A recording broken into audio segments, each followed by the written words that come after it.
नमस्कार मित्रों, आज हमारा टॉपिक रहेगा हिंदी में वर्ण, जो कि PTT, BSTC, Patwa, Rajasthan police, high court group D सभी में प्रतियोगिता, सामान्य जो प्रतियोगिता परीक्षाएं होती है उसमें सभी में पूछा जाता है।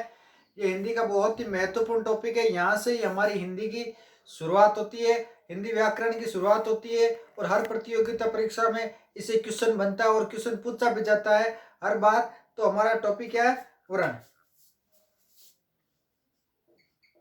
वर्ण, ठीक है दोस्तों। वर्ण है, सबसे पहले तो हम जाने कि वर्ण होते क्या है। वर्ण होते क्या है? वर्ण वे होते हैं भाषा की सबसे छोटी इकाई, सबसे छोटी इकाई जिसका अंतिम रूप से विभाजन कर दिया जाता है। जिसका अंतिम रूप से विभाजन कर दिया जाता है, आगे विभाजन होना संभव न हो, उसे वर्ण कहते हैं। भाषा की सबसे छोटी इकाई जिसका अंतिम रूप से विभाजन कर दिया गया हो, ठीक है, आगे विभाजन होना संभव न हो, उसे क्या कहते हैं? वर्ण कहते हैं। जैसे हम एक एग्जांपल ले तो सीता नाम आ गया, सीता। सीता ये तो नाम हो गया, ये हो गया वर्णों का समूह है। क्या हो गया? वर्णों का समूह है। एक या एक से अधिक वर्णों का समूह है। और इसी को ही हम अगर देखें तो सी, और जैसे सीता नाम, ये तो वर्णों का समूह हो गया, और सीता नाम बना कहते हैं कैसे? से प्लस ई, तो ये हो गया सी, और ता, ते प्लस आ, ता। ये है वर्ण। क्या है? ये है वर्ण। और सीता है, नाम है, वो वर्णों का समूह है। इसे वर्ण कह सकते हैं हम। इसे वर्ण कैसे? क्यों? ये अलग अलग है, अंतिम रूप है इनका, इनसे आगे इनका विभाजन नहीं कर सकते हम, ठीक है। अब कई बार क्वेश्चन पूछ ले कि मौखिक मौखिक रूप से, क्या पूछ ले? मौखिक रूप से, मौखिक मौखिक रूप से भाषा की सबसे छोटी इकाई क्या है? मौखिक रूप से भाषा की सबसे छोटी इकाई क्या है? भाषा की सबसे छोटी इकाई क्या है?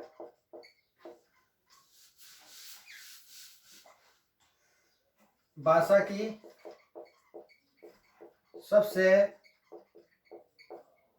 छोटी इकाई क्या है? और उसमें आपको ऑप्शन दे दे, सबसे पहले आपको option they they number A, आपको अगर ऑप्शन दे दे वर्ण, ध्वनि, दूसरा ऑप्शन क्या है? ध्वनि दे देते हैं, नंबर तीसरा शब्द दे देते हैं, और नंबर 4 क्या दे देते हैं? वाक्य दे देते हैं। तो हम मौखिक रूप से भाषा की सबसे छोटी इकाई क्या है, ये क्वेश्चन पूछ ले तो हम माने क्या? ध्वनि। अगर हम बोलते हैं तो ध्वनि जो हमारे मुंह से निकलती है, या कहीं पर बर्तन गिरते हैं उसकी आवाज आना, और या पक्षी का चहचहाना, वो क्या है? ध्वनि। मौखिक रूप से भाषा की सबसे छोटी इकाई क्या है? ध्वनि। और दूसरी हम बात करें, दूसरे की हम बात करें तो कई बार क्वेश्चन ऐसे भी पूछा जाता है, भाषा की सबसे छोटी इकाई क्या है, या लिखित रूप से भाषा की सबसे छोटी इकाई क्या है? भाषा की सबसे छोटी इकाई या लिखित रूप से सबसे छोटी इकाई? लिखित रूप से सबसे छोटी इकाई। और ऑप्शन यही है, कौन कौन से? वर्ण, ध्वनि, शब्द, वाक्य। क्वेश्चन ये है, भाषा की सबसे छोटी इकाई क्या है, या लिखित रूप से भाषा की सबसे छोटी इकाई क्या है? और उसमें ऑप्शन यही है, वर्ण, ध्वनि, शब्द, वाक्य। तो उसमें ऑप्शन क्या होगा? उसमें ऑप्शन होगा वर्ण। क्या होगा? वर्ण ऑप्शन होगा, ठीक है। और क्योंकि प्रत्येक ध्वनि भाषा नहीं होती, ठीक है, जो प्रत्येक ध्वनि होती है वो भाषा नहीं होती है, इसलिए इसमें ऑप्शन कौन से होंगे? वर्ण होंगे। उसके बाद भाषा, क्योंकि प्रत्येक ध्वनि भाषा नहीं होती, तो भाषा किसको कहा जाता है? भाषा की डेफिनेशन क्या है? वर्णों के रूप में लिख सकते हैं, वर्णों के रूप में लिख सकते हैं, उसे उसे कहा जाता है भाषा, ठीक है। जिसको हम वर्णों के रूप में लिख सकते हैं उसे भाषा कहा जाता है, ठीक है दोस्तों।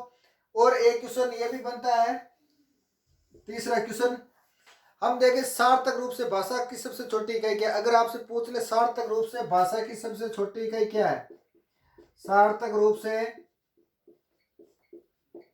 भाषा की सबसे छोटी इकाई क्या है, और ऑप्शन यही है, कौन से, वर्ण, ध्वनि, शब्द और वाक्य। ठीक है दोस्तों, तो इसमें ऑप्शन होगा कौन सा, आपका ऑप्शन होगा शब्द। क्या होगा, शब्द ऑप्शन होगा। ठीक है, क्योंकि क्यों होगा शब्द ऑप्शन, क्योंकि वे अपना सार्थक अर्थ नहीं होता है। ठीक है, क्योंकि वर्णों का अपना सार्थक अर्थ नहीं होता है। क्यों, सार्थक रूप से अगर ये पूछ ले सार्थक रूप से भाषा की सबसे छोटी इकाई क्या है, तो वर्ण है, नहीं सॉरी शब्द है। क्या है, शब्द है। क्यों क्यों है शब्द, क्योंकि वर्णों का अपना सार्थक अर्थ नहीं होता है। तो सबसे पहले हमने जाना कि मौखिक रूप से सबसे भाषा की छोटी इकाई क्या है, तो वो हो गई ध्वनि। और भाषा की इकाई या लिखित रूप से सबसे छोटी इकाई क्या है, ठीक है, तो हो गया वर्ण। और सार्थक रूप से अगर भाषा की सबसे छोटी इकाई देखें तो हो गया क्या, शब्द। ठीक है, अब कई बार एक क्वेश्चन एक तरीके से और तरीके से आ जाए, वो तरीका कौन सा है, वो तरीका ये है कि भावार्थ रूप से, भावार्थ रूप से सबसे, भावार्थ रूप से भाषा की सबसे छोटी इकाई क्या है, भावार्थ रूप से नंबर 4, भावार्थ रूप से भाषा की सबसे छोटी इकाई क्या है, छोटी इकाई क्या है, ये पूछ ले आपसे कि भावार्थ रूप से भाषा की सबसे छोटी इकाई क्या है, तो उसमें ऑप्शन होगा क्या, वाक्य। क्या होगा, वाक्य होगा। क्यों होगा वाक्य, क्योंकि शब्दों का अपना भाव नहीं होता है, शब्दों का अपना भाव नहीं होता है, वाक्य का भाव होता है। किसका भाव होता है, भाव वाक्य का होता है, शब्दों का कोई भाव नहीं होता है। ठीक है दोस्तों, एक और क्वेश्चन आपसे पूछ ले कि भाषा की अंतिम व भाषा की अंतिम या मुख्य इकाई क्या है, कौन सा, भाषा की अंतिम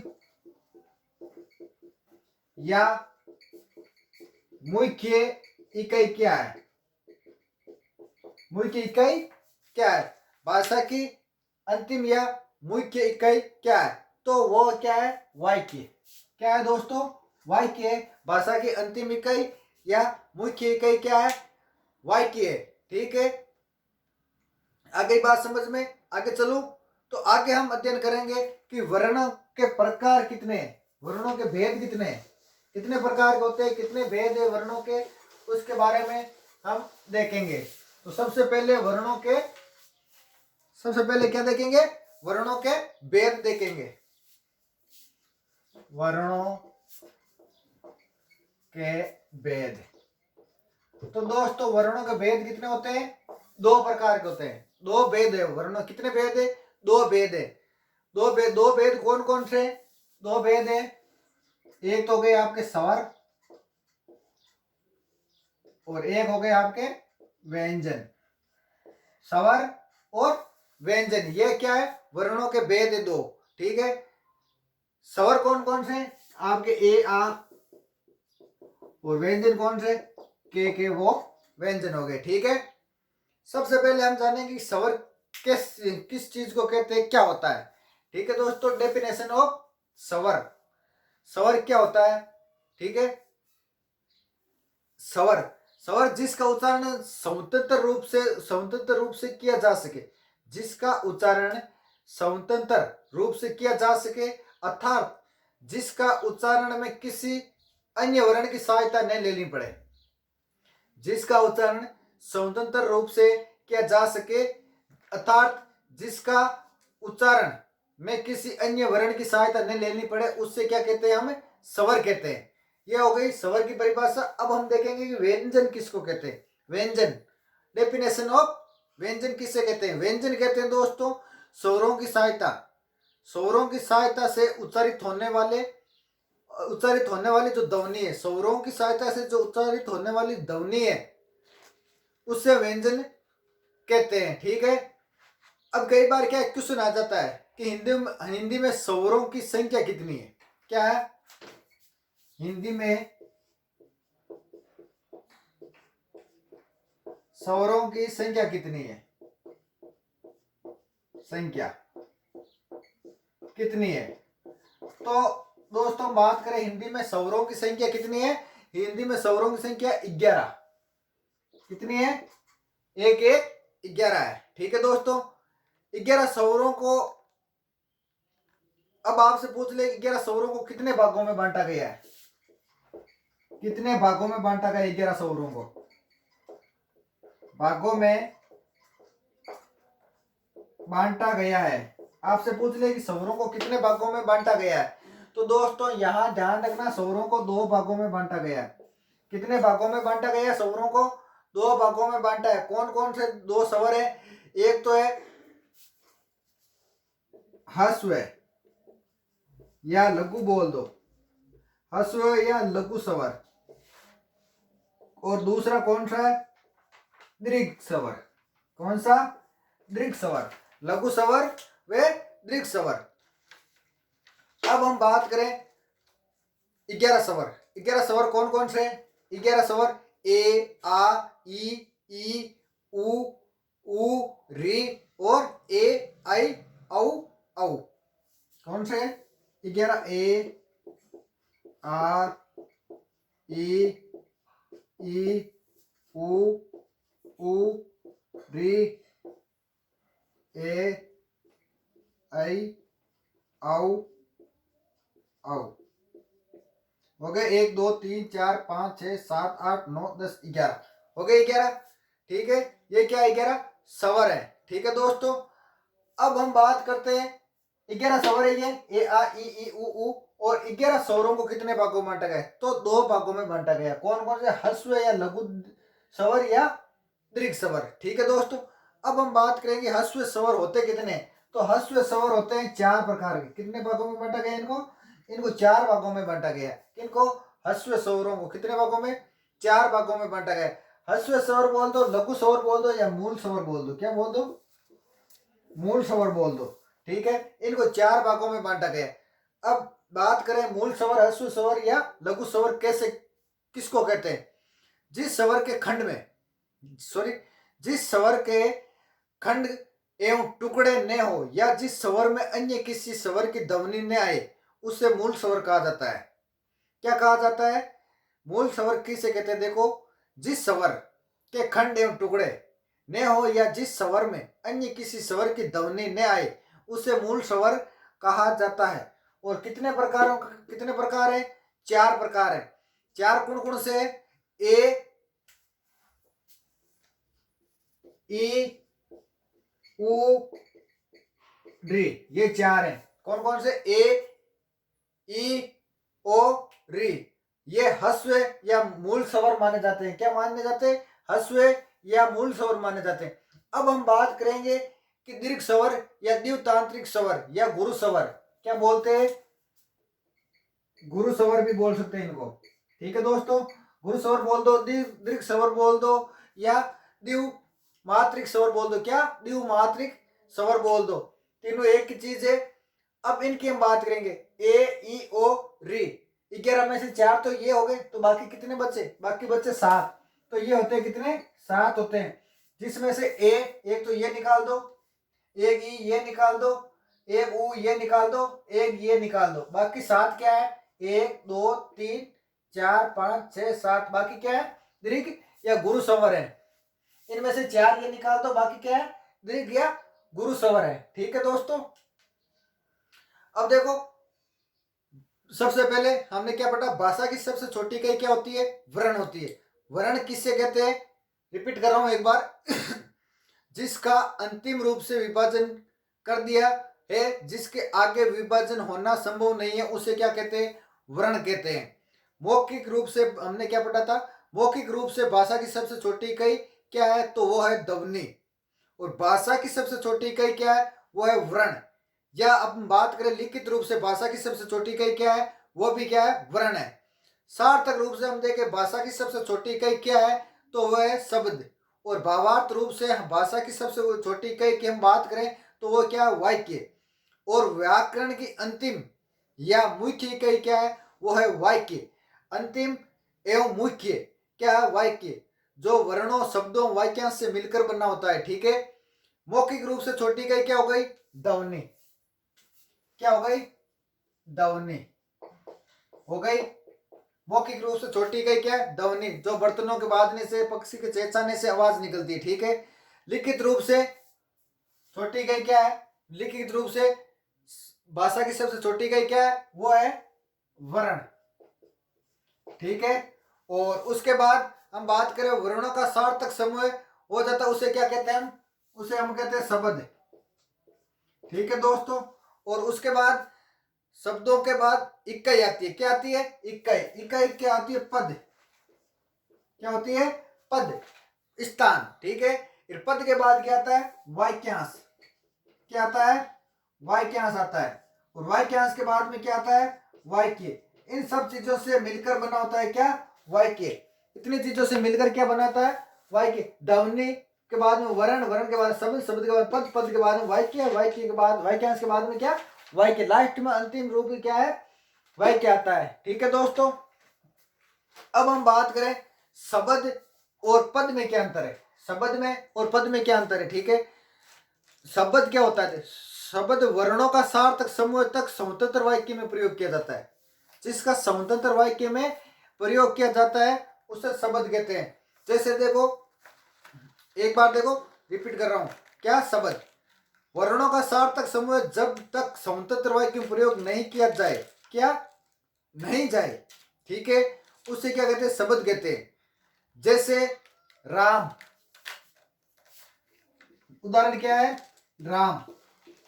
राम उदाहरण ले लिया हमने। राम, इसमें 4 ध्वनियां है। कौन कौन सी है? 4 ध्वनियां कौन कौन सी है? रे प्लस आ प्लस में प्लस ए, ये 4 ध्वनियां इसमें। किसमें? राम में। वर्णों का सबसे पहले शब्द किसे कहते हैं? वर्णों का सार्थक समूह जब तक स्वतंत्र वाक्य में प्रयोग किया गया है, प्रयोग नहीं किया गया है, उसे शब्द कहते हैं। ठीक है, जैसे राम, राम में 4 ध्वनियां ए, राम में 4 ध्वनियां कौन सी? रे प्लस आ प्लस में प्लस ए, वर्णों से मिलकर 4 वर्णों से मिलकर यह शब्द बनना है। ठीक है दोस्तों, अब हम बात करते हैं पद। पद किसे बोलते हैं? वर्णों का ऐसा सार्थक समूह जिसका वाक्य में प्रयोग कर दिया जाता है, जिसका वाक्य में प्रयोग कर दिया जाता है या कारक विभक्ति लग जाती है, उसे पद कहते हैं। ठीक है दोस्तों, ठीक। यदि राम का वाक्य में प्रयोग कर दे, यदि जैसे राम, जैसे क्या? राम ने पुस्तक पढ़ी। क्या? राम ने पुस्तक पढ़ी, ये हमने राम का वाक्य में प्रयोग कर दिया है। ठीक है, तो ये शब्द नहीं है, ये शब्द नहीं है, इसका रूप परिवर्तन हो गया है। ठीक है, राम का रूप परिवर्तन हो गया है, ये पद में आ गया, इसका स्थान है, ये पद में आ गया है। और राम भी पद है, पुस्तक भी पद है, पढ़ना भी क्या है? पद है। ठीक है, पढ़ना ये क्या है? पद है। वाक्य, सॉरी, वाक्य क्या होता है? वाक्य शब्दों का सार्थक समूह वाक्य कहलाता है। तो यह व्याकरण की अंतिम इकाई है और जो मुख्य इकाई मानी जाती है, जो अपने आप में पूर्ण होती है। ठीक है, वो वाक्य होता है। ठीक है, अब हम बात करते हैं वाक्यांश की। वाक्यांश, जैसे गांधी जी ने कहा, गांधी जी ने कहा। अब क्या कहा हमें पता नहीं है, ये वाक्य अधूरा है। गांधी जी ने कहा, क्या कहा ये हमें पता नहीं। अगर इस जगह होता है गांधी जी ने कहा सत्य बोलो, तो हमें पता चल जाता कि वाक्य पूरा है, लेकिन ये वाक्य पूरा नहीं है, ये सिर्फ इतना ही है, गांधी जी ने कहा। ये अपूर्ण है, इसलिए ये वाक्यांश में पढ़ेंगे इसको। ये अपूर्ण वाक्य है। पूर्ण वाक्य कब होता? जब ऐसा होता गांधी जी ने कहा सदा सत्य बोलो, तो क्या हो गया? पूर्ण हो गया, और वो क्या माना जाता? वाक्य माना जाता। लेकिन ये क्या है? अधूरा है, इसलिए हम इसको किस में मानेंगे? इसको माने में हम वाक्यांश में मानेंगे। और ये क्या है? गांधी जी ने कहा, तो ये अधूरा है। ठीक है, जैसे शब्द का हम उदाहरण ले, शब्द का उदाहरण ले कमल। जैसे कमल शब्द है, कमल शब्द ले लिया हमने। कमल शब्द है, इसमें कितने वर्ण है? के प्लस ए प्लस में प्लस ए प्लस ले प्लस ए, तो इसमें कितने हो गए? 6। वर्ण हो गए, कितने हो गए 6 वर्ण। और जो शब्दों का सार्थक समूह है, जैसे कमल पुस्तक पढ़ता है, क्या कमल पुस्तक पढ़ता है, ये शब्दों का सार्थक समूह हो गया। क्या कमल पुस्तक पढ़ता है, ये शब्दों का सार्थक समूह हो गया। जैसे कमल पढ़ता है, ये पूरा वाक्य हो गया, क्या हो गया वाक्य हो गया। यहाँ कमल पद है, पुस्तक भी पद है, और पढ़ना भी क्या है पद है। ठीक है, इतनी दूर आई बात समझ में, अति दूर आई बात समझ में, चलो आगे। ठीक है, अब हम बात करेंगे वर्णों के भेद। क्या किसकी बात करेंगे, वर्ण के भेद, वर्णों के भेद कितने प्रकार के होते हैं। वर्णों के भेद की हम बात करें तो 2 प्रकार के होते हैं, कितने प्रकार के 2 प्रकार के होते हैं। वर्णों के भेद की हम बात करें तो 2 प्रकार के होते हैं, स्वर और व्यंजन, वो मैंने बता दिया आपको। स्वर और व्यंजन का विभाजन करें संधि के रूप में तो कौन सी संधि स्वर आएगी, तो देखो जैसे 2 भेद है, कौन कौन से, स्वर और व्यंजन, और इनका हम संधि के रूप में हम अगर इनका विभाजन करें तो कौन सी संधि आएगी स्वर में और कौन सी संधि आएगी व्यंजन में। तो स्वर में देखो सु प्लस अर, सु प्लस अर हो गया, और कौन सी संधि होती है सु प्लस अर, यण संधि होती है। कौन सी संधि होती है, यण संधि है। सु प्लस अर में स्वर में कौन सी संधि है, यण संधि। और अगर हम व्यंजन की बात करें तो वी प्लस अंजन, और इसमें भी कौन सी संधि है, यण संधि। कौन सी है, यण संधि है। स्वर शब्द में भी ये आगे संधि पढ़ते टाइम पढ़ देंगे, लेकिन यहाँ थोड़ा बहुत बता देता हूं। सु प्लस अर यण संधि है, वी प्लस अंजन यण संधि है व्यंजन में। ठीक है, अब कई बार क्वेश्चन पूछ ले कि हिंदी वर्णमाला में मूल वर्ण कितने हैं, क्या पूछ ले, हिंदी वर्णमाला में मूल वर्ण कितने हैं, मूल वर्ण कितने हैं। और आपको ऑप्शन दे दे, सबसे पहले नंबर 1 ऑप्शन देते हैं आपको 44, 52, 33, और एक आप ऑप्शन ले लो 56। ये ऑप्शन है, क्वेश्चन है हिंदी वर्णमाला मूल वर्ण कितने होते हैं। तो हिंदी वर्णमाला में मूल वर्ण होते हैं 44, कितने होते हैं 44। और यदि आपको ऐसा पूछ ले हिंदी वर्णमाला में कुल वर्ण कितने या मानक वर्ण कितने हैं, तो कितने होते हैं 52। क्वेश्चन क्या है देखो, मैं रिपीट कर रहा हूं, ध्यान से सुनना, फर्क क्या है इस क्वेश्चन में। हिंदी वर्णमाला में कुल वर्ण कितने हैं या मानक वर्ण कितने, तो क्या होगा 52 होगा। ठीक है दोस्तों, 44 मूल वर्णों को 2 भागों में बांटा गया है। 44 ये है क्या मूल वर्ण, उसको 2 भागों में बांटा गया है। 2 भागों में बांटा है, 2 भाग कौन कौन से, एक तो आपका हो गया स्वर और एक आपका हो गया व्यंजन, स्वर और व्यंजन, ये हो गए 2। ठीक है दोस्तों, अब हम बात करेंगे स्वर कितने होते हैं और व्यंजन कितने होते हैं। तो हम स्वर की बात करें, स्वर तो होते हैं 11 और व्यंजन कितने होते हैं 33। 11 और 33 कितने हो गए 44। 11 और 33 कितने हो गए 44। 44 को 2 भागों में बांटा, कितना स्वर और व्यंजन, जिसमें स्वर 11 है और व्यंजन क्या है 33 है। ठीक है दोस्तों, इतनी दूर आई बात समझ में। अब देखो स्वर कौन कौन से, स्वर तो है ए से जो हमने देखे थे औ तक, और व्यंजन कौन से हैं, व्यंजन कौन से है, व्यंजन को 3 भागों में बांटा गया है। कितने भागों में बांटा गया है दोस्तों, 3 भागों में बांटा गया है। 3 भाग कौन कौन से, एक तो स्पर्श व्यंजन, स्पर्श व्यंजन, ठीक है नंबर 1। नंबर 2 एक तो स्पर्श व्यंजन हो गया, एक अंतस्थ व्यंजन हो गया, अंतस्थ व्यंजन, और कौन सा एक उष्म व्यंजन, उष्म व्यंजन।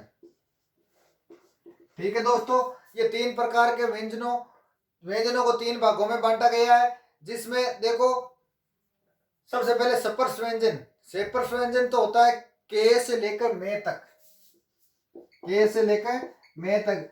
जैसे के की लाइन पूरी, चे की लाइन पूरी, टे की लाइन पूरी, ते की लाइन पूरी और पे की लाइन पूरी, ठीक है। और ये तो होते हैं कितने, 25, ठीक है। और 4 ये होते हैं 4, ये कौन कौन से, ये, रे, ले और वे, ठीक है। और ये उसमें वर्ण उस व्यंजन कितने होते हैं, ये भी 4 होते हैं। और कौन कौन से और है, 4 4 8 8 5 25 कितने हो गए, 33, ठीक है।